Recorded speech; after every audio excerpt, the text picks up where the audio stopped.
June 1946, a full year after the war was over. Ships lined up in New York Harbor, ready to take German prisoners back across the Atlantic. But on one of those ships, dozens of men stood at the gangway and refused to board. They weren't afraid of punishment. They weren't waiting for rescue.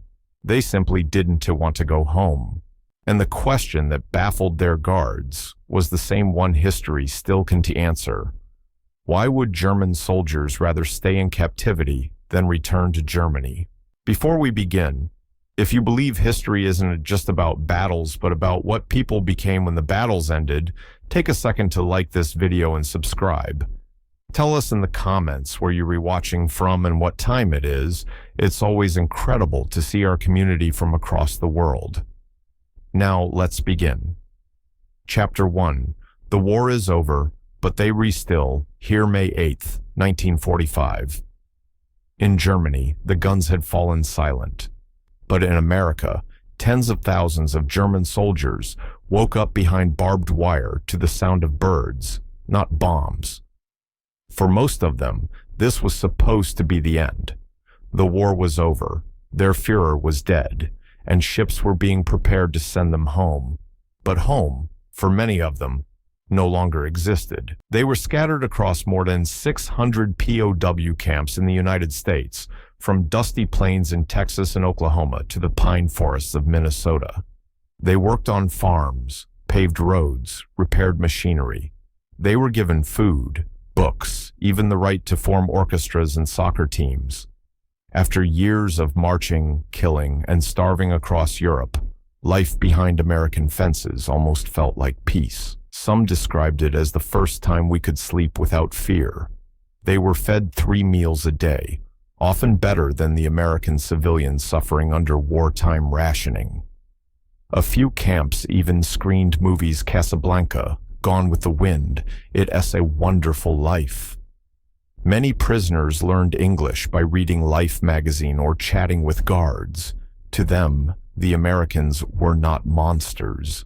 They were kind. Private Carl Newman, captured in France in 1944, wrote to his mother from Camp Swift, Texas, "We work in the sun, we eat well, and they treat us as men. Sometimes I forget there is a war at all. When I think of going back, I feel like I would be leaving safety for ruins." By 1946, this sentiment was spreading quietly through the camps. When the Red Cross began organizing repatriation lists, hundreds of names mysteriously disappeared. Others simply asked to stay a little longer. At Camp Algona in Iowa, the local farmers joked that the Germans were the best workers they'd ever had, and half-seriously asked if they could keep them after the war.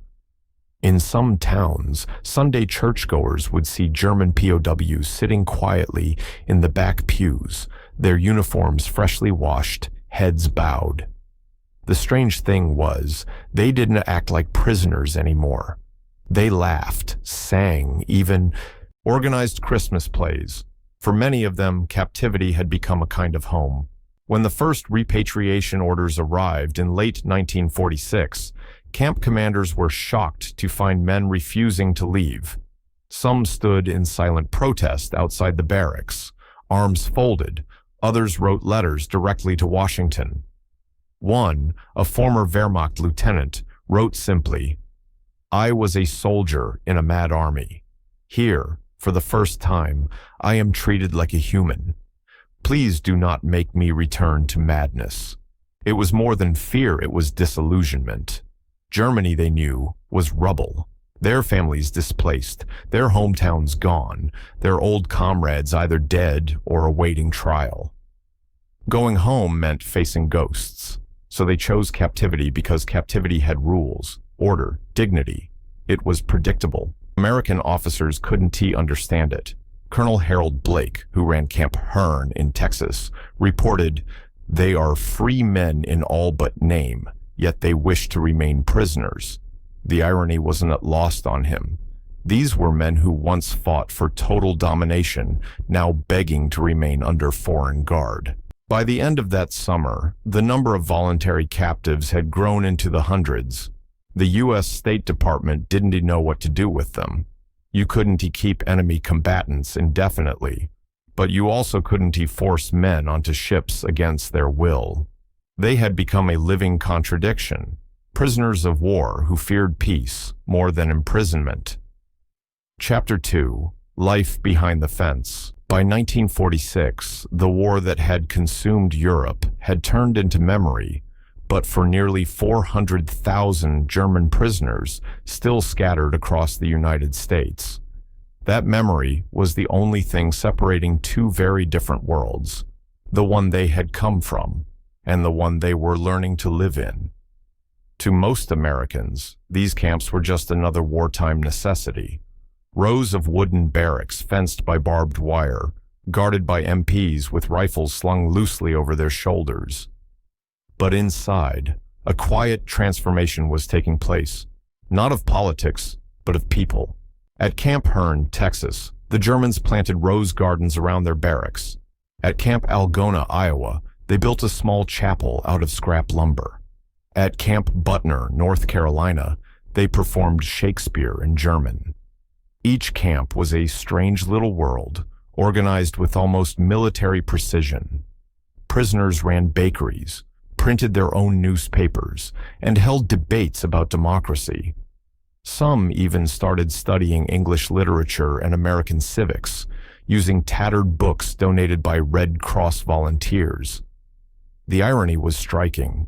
In Hitler-esque Germany, information had been filtered, obedience demanded, thought controlled. But here, in the land of their enemy, they were suddenly being taught freedom. The Americans who guarded them quickly realized these weren't the fanatics they'd been warned about. Private Walter Craig, a guard in Georgia, later recalled, "We were told to expect Nazis. What we got were tired farm boys who missed their homes and who said thank you when you passed them bread. The rules were strict curfews, roll calls, work details, but the line between guard and guest blurred more with each passing month. Many prisoners worked on local farms, picking cotton, harvesting corn, fixing fences. They earned 80 cents a day paid in camp credits and spent it on cigarettes, postcards, or harmonicas from the canteen. Some farmers even invited them to dinner after work, breaking a wartime taboo that now seemed meaningless under the Texas sun. Corporal Otto Lange, who once drove trucks for the Wehrmacht, spent a summer harvesting wheat near Lubbock, Texas. When his work detail ended, the farmer's wife handed him a slice of apple pie and said, "You remind me of my boy in France." Lange later wrote in his diary, "I was their enemy, but for one evening, I was just someone's son again." Moments like that changed people. Men who had marched under swastikas found themselves humming country songs they barely understood, helping American children fix their kites, or teaching their hosts how to make rye bread. Inside the camps, propaganda gave way to reflection. Some men began keeping journals, confessing what they had seen in Russia, in France, in Poland. Others avoided the topic altogether, afraid that speaking about the past might destroy the fragile peace of the present. But there were conversations, quiet, honest ones, between men who had stopped believing in the Reich and Americans who had stopped seeing them as monsters. Still, the uncertainty never left. Everyone knew repatriation was coming. The Red Cross visits grew more frequent, and rumors spread that entire camps would be emptied before winter. Some prisoners began packing early, not out of eagerness, but out of dread. Others delayed, volunteering for extra shifts just to stay a few more weeks. When the official lists arrived, it was chaos. Men begged to be moved to different work camps anywhere but the ones slated for departure.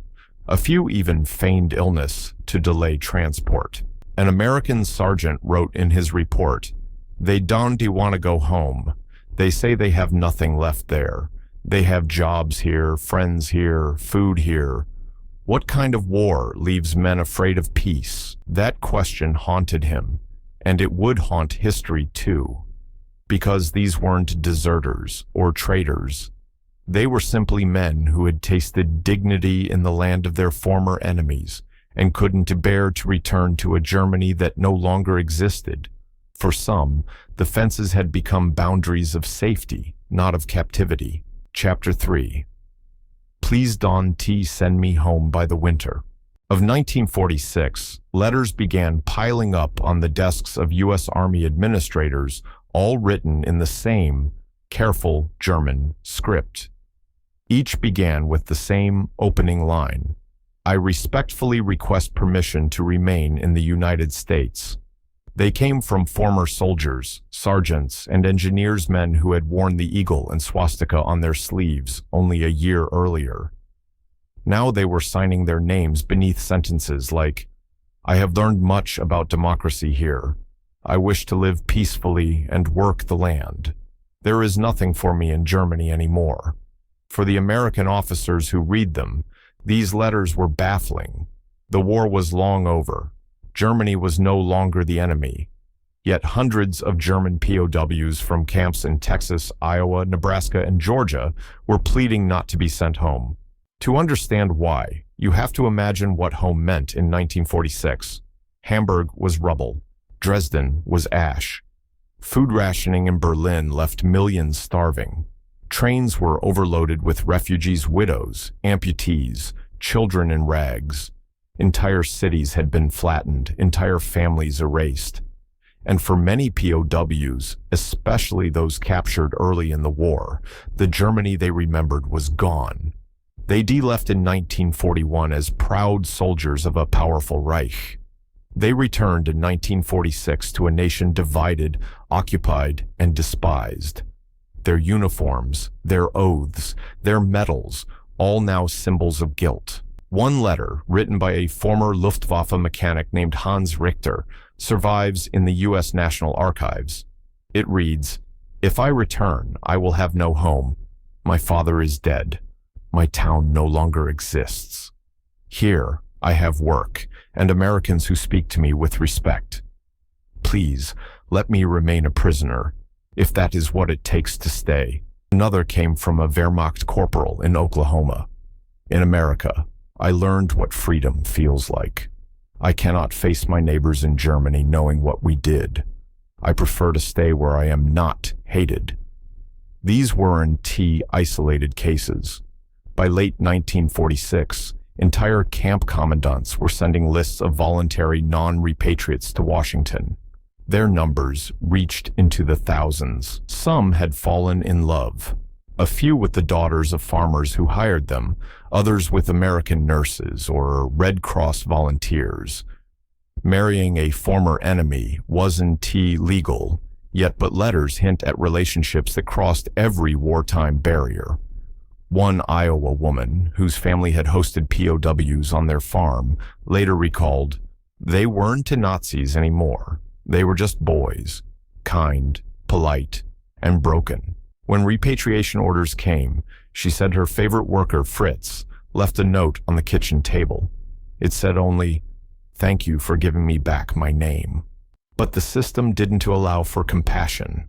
Washington made it clear all German prisoners had to be returned. Even the kindest guards couldn't intervene. So, one by one, the men packed what little they owned, a Bible, a photo, a harmonica, and marched down to the waiting trains. At the dock in New York, guards watched as soldiers hesitated on the gangways. Some clutched the rails, refusing to board. Others wept openly, not from shame, but from loss. An American officer later wrote, they cried not because they were leaving America, but because they were leaving hope. Yet, for a handful, the story didn't end there. After their release in Germany, many years later this time as immigrants, they worked in the same towns, on the same farms, even reunited with the same families who had once employed them as POWs. One of them, Karl-Heinz Staller, became a U.S. citizen in 1957. He told an interviewer decades later, "America captured my body, but it also freed my mind.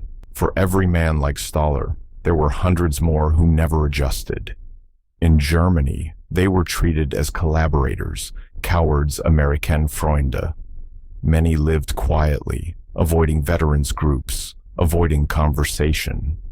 The irony of their fate was cruel. The only prisoners who had ever known peace were the ones who never wanted it to end. Chapter 4.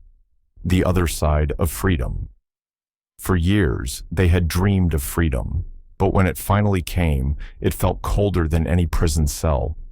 When the ships carrying German POWs docked in Bremerhaven in 1946 and 1947, the men stepped onto a country that barely existed anymore. Smoke still drifted above flattened cities. Factories lay silent, railways twisted, bridges broken. The black, red, and gold flags of occupation forces hung where their own banners once flew. The men expected joy homecomings, reunions, the smell of familiar bread. What they found was hunger, rubble, and silence. The first shock was the eyes. Women looked through them, not at them. Old men turned away. Children, barefoot and half-starved, stared like they were seeing ghosts. To the world, they were soldiers of Hitler, not victims, not survivors, but symbols of guilt. Many had fought for years believing in duty or simply obedience. Now, that obedience made them outcasts.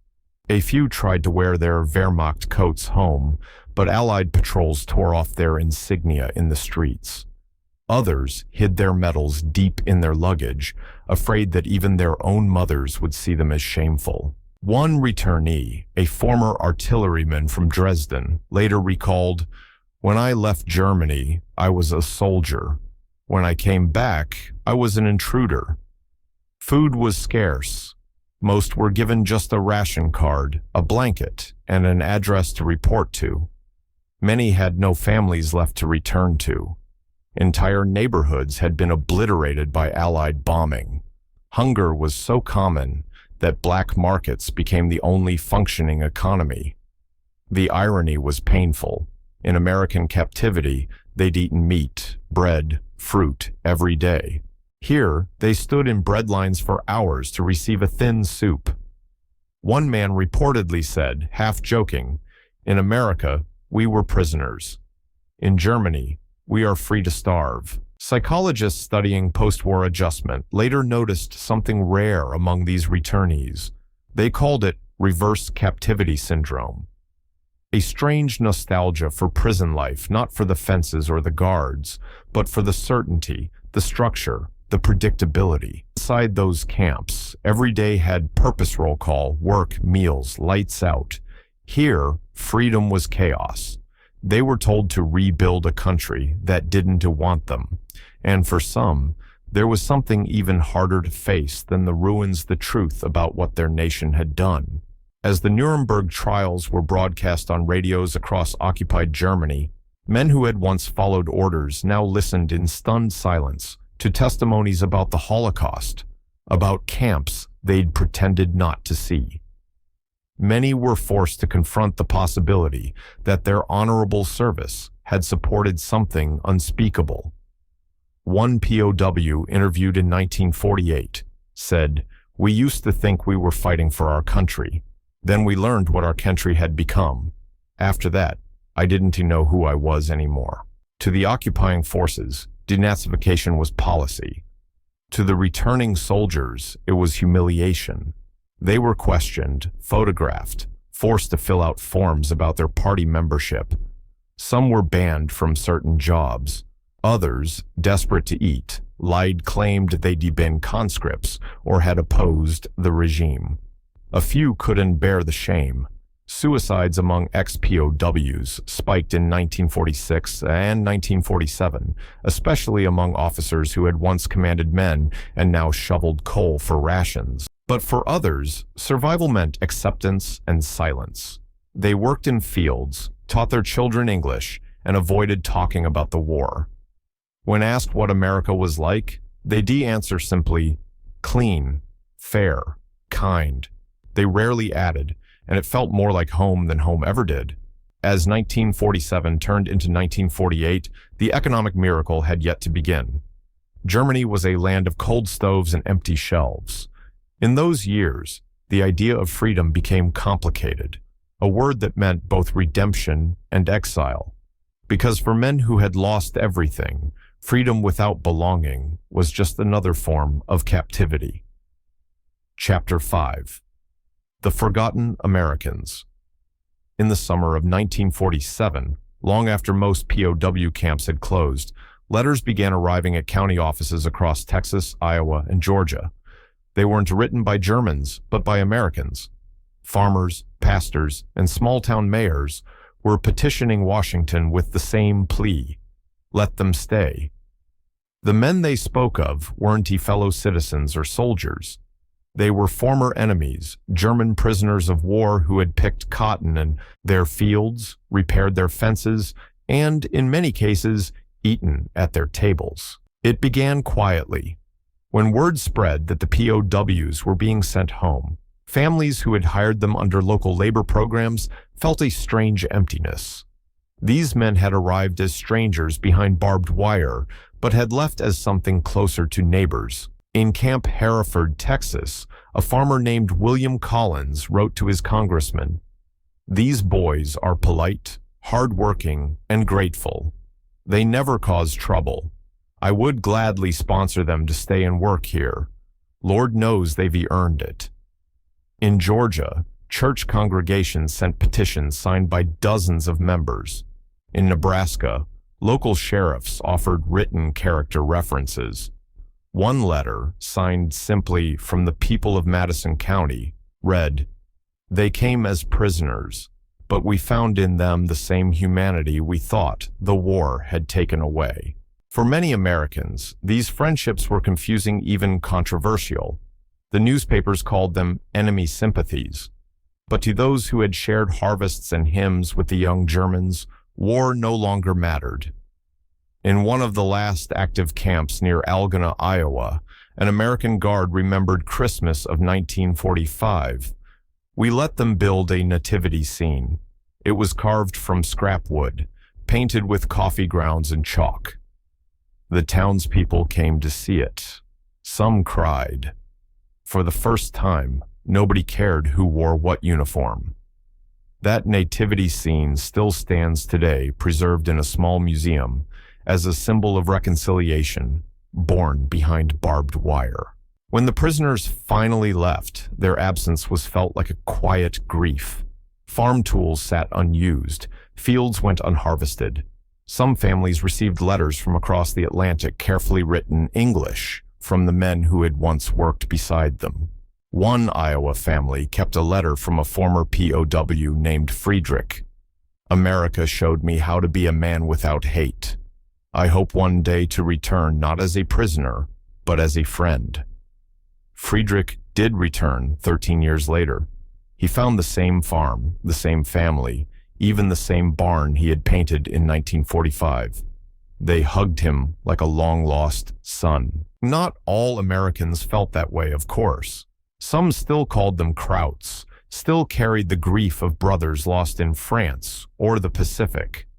But in quiet corners of rural America, a kind of forgiveness had already taken root, one born not from politics, but from proximity. It is hard to hate the man who helps you fix your fence, who prays at your table, who waves to your children each morning before heading to the fields. For those Americans, the war ended not on VE Day, but on the day they realized compassion had done what victory never could. As one Texan farmer told a journalist years later, "We didn't win them with guns. We won them with decency." By 1948, some of those same German POWs were returning, this time not in uniform, but with visas. They married, worked, built lives, and raised children who spoke with Southern accents. Their journey from enemy soldiers to American farmers was something no treaty could have planned, because history books record when wars end, but not always when peace begins. Chapter 6. The Men Who Never Left. By 1948, the fences were gone. The signs reading "Prisoner of War Camp" had been taken down, and the guard towers stood empty against the wind. But for a few men, the ones who had tasted something different behind those fences, America never stopped feeling like home. They had returned to Germany when ordered, walked the streets of cities that no longer resembled the ones they remembered, and quickly realized what they lost wasn't a war, it was a sense of belonging. So they came back, not as soldiers, not as prisoners, but as immigrants, workers, and in some cases Americans. One of them was Karl-Heinz Staller, a former Wehrmacht radio operator. He'd spent 2 years in a camp near Lubbock, Texas, working on cotton farms. When he returned to Germany in 1946, his house was gone, his family scattered. He wrote to the farmer he'd worked for, saying, "It is strange, but the only place I do not dream of war is your field." 2 years later, the farmer sponsored his return. Karl-Heinz became a farmhand again, this time earning wages, not rations. He stayed in Texas the rest of his life, and when he died in 1983, his tombstone read simply, "Born in Germany, died at home." Others found new beginnings in unlikely places. A few former POWs joined the U.S. Army after the war, fighting in Korea under the same flag that had once flown above their prison camps. In one declassified document from 1951, an officer wrote, "Their discipline is excellent, their loyalty proven by choice. For men who had once followed orders out of fear, serving again this time by choice was redemption." Many more blended quietly into American life. They opened bakeries, worked in factories, or became mechanics, teachers, even pastors. In Wisconsin, a small Lutheran congregation welcomed a former POW named Hans, who had helped build their church while still wearing a German uniform in 1945. When he was ordained decades later, he told his congregation, "I built these walls as a prisoner. Now I serve within them as a free man." Some stayed in touch with their former guards. Letters traveled across the Atlantic for decades, birthday cards, photos of children, and newspaper clippings. There were even reunions. In 1975, a group of ex-POWs returned to Camp Algona for a small ceremony. The old barbed wire was gone, but the chapel they had built, the one carved from scrap, wood, still stood. They stood there with the townspeople, hands clasped, eyes wet. "We were enemies," one said, "but this ground made us human." For every man who returned, there were hundreds who didn't, not because they died, but because they couldn't leave the memory of what they'd found in America. They told their children stories of warm bread, honest work, and kindness from strangers. Some even hung small American flags in their homes in Germany, not as trophies, but as reminders that decency had survived the war, even when everything else had not. History tends to remember wars by who won, but sometimes the true victory comes after surrender in the quiet gestures between enemies who stop seeing each other that way. By the time the last of those POWs passed away, most of their stories had faded into family legends. A few still lie buried in American soil, their graves marked only with names, dates, and the word Heimatlos, without a homeland. But maybe that isn't true. Maybe home was never a country at all. Maybe, for those men, it was a moment, a handshake, a shared meal, a fence that no longer divided, but protected. Epilogue.